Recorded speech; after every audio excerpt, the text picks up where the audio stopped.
News Delhi. और विदेशी धरती से भारत विरोधी बयान देने को लेकर राहुल गांधी के खिलाफ मामला लगातार गर्माता जा रहा है। राहुल गांधी ने भारतीय लोकतंत्र को बचाने के लिए विदेशी शक्तियों से हस्तक्षेप की मांग की थी। इस अशोभनीय बयान के बाद भाजपा राहुल गांधी पर बुरी तरीके से हमलावर है। उपराष्ट्रपति भी बिना नाम लिए इस प्रकार के भारत विरोधी बयानों को लेकर अपनी नाराजगी जाहिर कर चुके हैं। कांग्रेस के पूर्व अध्यक्ष राहुल गांधी के लंदन में दिए भारतीय लोकतंत्र विरोधी बयान के बाद संसद के दोनों सदनों में हंगामा मचा तो सदन के बाहर भी जोरदार सियासत जारी रही। तमाम केंद्रीय मंत्री और बीजेपी के वरिष्ठ नेताओं के निशाने पर रहे राहुल गांधी। बीजेपी का कहना है कि राहुल ने भारत के लोकतंत्र को बचाने के लिए दूसरे देश से हस्तक्षेप करने का अनुरोध किया। ये भारत के लोकतंत्र का और संसद का अपमान है। वहीं केंद्रीय मंत्री गिरिराज सिंह ने तो इस पर लोकसभा अध्यक्ष से कार्रवाई की भी मांग की है। राहुल गांधी जी इतना बड़ा झूठ जो लोकसभा में घंटों तक वक्तव्य दें, विदेश में जाके लंदन में जाकर के कहें कि मुझे लोगों को बोलने नहीं दिया जाता है, तो ये समझते हैं कि लोकसभा का अपमान है, संसद का अपमान है। भारत आजादी के 75 वर्ष में लोकतंत्र की दुनिया में एक मिसाल बना है, लेकिन कांग्रेस के नेता श्री राहुल गांधी के द्वारा लंदन में जाकर भारत की संसद और भारत के लोकतंत्र पर न केवल प्रश्न चिन्ह खड़े किए गए बल्कि झूठे और निराधार आरोप लगाए गए। आपके सबके सामने बोले हैं राहुल गांधी लोकसभा में, जितना टाइम अलॉट था उससे ज्यादा बोले हैं, इररिलेवेंट बोले हैं। फिर कैसे नहीं बोलने का अवसर दिया जाता? सबसे ज्यादा बोलते हैं, हर मीटिंग में बोलते हैं। कोई मीटिंग जिसका कोई रिलेवेंस नहीं है तो भी सरकार और प्रधानमंत्री के खिलाफ बोलते हैं। कुछ खिलाड़ी ऐसे होते हैं जो खुद ही के टीम के विरोध में काम करते हैं।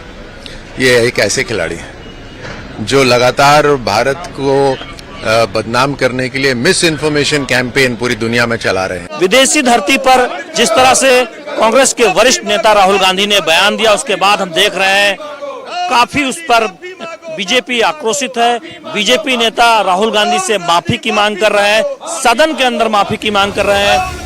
राहुल गांधी ने संसद में न बोलने देने का भी आरोप लगाया था। इस बयान पर भी राहुल विरोधियों के निशाने पर हैं।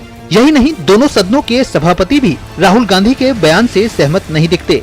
रविवार को मेरठ में एक कार्यक्रम में उपराष्ट्रपति और राज्यसभा के सभापति जगदीप धनखड़ ने बिना किसी का नाम लिए कांग्रेस नेता राहुल गांधी को घेरा और कहा कि कुछ लोग भारत को विदेश में बदनाम कर रहे हैं। वहीं लोकसभा अध्यक्ष ओम बिरला ने बहरीन में अंतर संसदीय संघ की 146वीं सभा के दौरान अपने वक्तव्य में कहा कि भारतीय संसद के निचले सदन लोकसभा में सभी सदस्य अपने विचार व्यक्त करने के लिए स्वतंत्र हैं। अपने देश में ये था, संविधान निर्माताओं ने माननीय मुख्यमंत्री जी 3 साल तक विकट समस्याओं का समाधान किया। Contentious issues, divisive issues by dialogue, discussion, deliberation और डिबेट। और 3 साल में एक बार भी